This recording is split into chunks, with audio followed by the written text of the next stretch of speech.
Hello there once again. My name is Alex. Welcome to the workshop. So I'm sorry that it's been a while. I had a lot of crap going on my end. Mainly therapy was needed, but I'm back and hopefully crafting a lot more. Now, last time I left you guys showing you how to chisel out the middle of a wooden handle to be able to place your blade and blah blah blah. So I was going to show you how to sand it. Sadly, I lied. This isn't the exact handle that I made, but as you can see, when it's sanded down, you'll pretty much end out with a hole like that, and that's what the blade fits into. Luckily, I have a slightly unfinished sword. Slightly. Okay, so I thought that would come out a lot easier than it would. Apparently I'm too good at my craft.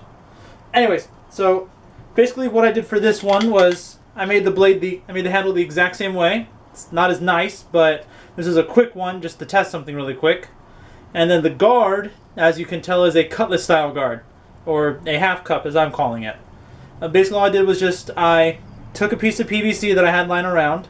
I cut in a slot for the handle of the blade to go through.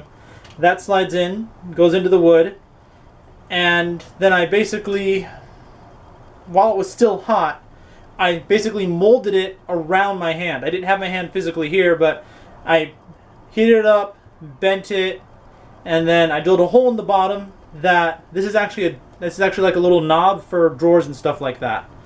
I'm using that to hold everything into place, and hear that? That means that the blade's not in there nearly as well as it should be. I could probably work the blade out, but I also run the risk of breaking it.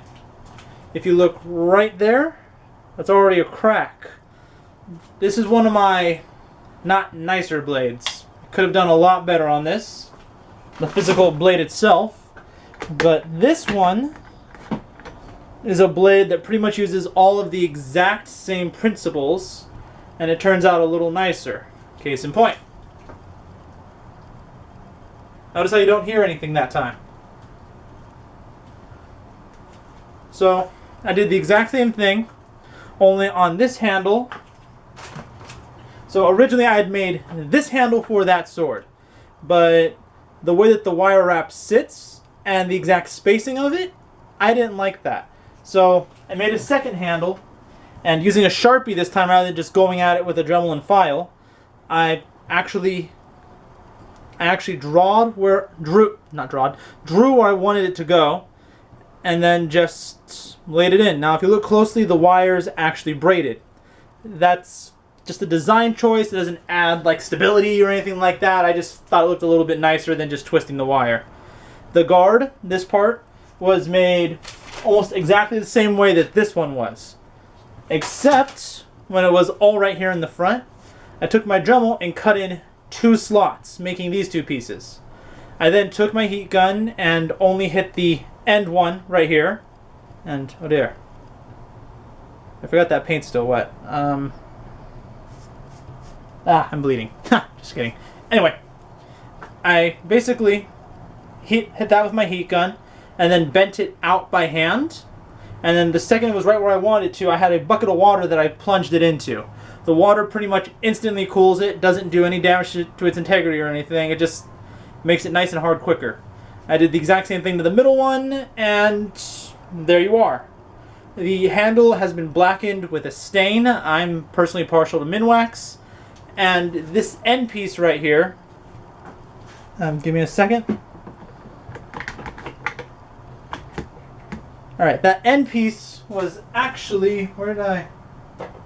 No, I had one. Right. Put it into that drawer. Now, I can't show you logos, but I'm sure any of you can tell what this is. It's basically the lid to a pill bottle. Now, if you have an old pill bottle that you don't need anymore, all I basically did was... I'm better standing. All I basically did was I took the lid, I cut off just this top section right here, and then using my Dremel with the sanding bit, I actually took out these grooves. And just basically had like that little cap by itself. Another thing you can do if you want to is you can cut off this lip right here, and you can use the entirety of it. I still recommend taking off the grooves. And I actually have another sword that I made that I use this on two ends to make the guard. Also have like a couple of metal things sticking out, but that's a whole other thing entirely. I didn't paint the top of it. So every time I take it somewhere, show it off, say this is the kind of work I do, people always comment on, isn't that just a lid for a pill bottle? And I say yes, it is. So anyways, yeah, again, sorry for the long pause in between. I got a couple of projects that are coming up, and I'm going to try and record a lot of what I do, but I can't guarantee on everything. Oh, I've also opened an Etsy store, and I'm currently in the process of trying to make an official Facebook page for my thing. So links to the Etsy, the Tumblr, and possibly the Facebook going to be in the description. Look for Armory Remijo. That's going to be my official thing. I'm Alex. Have a nice day.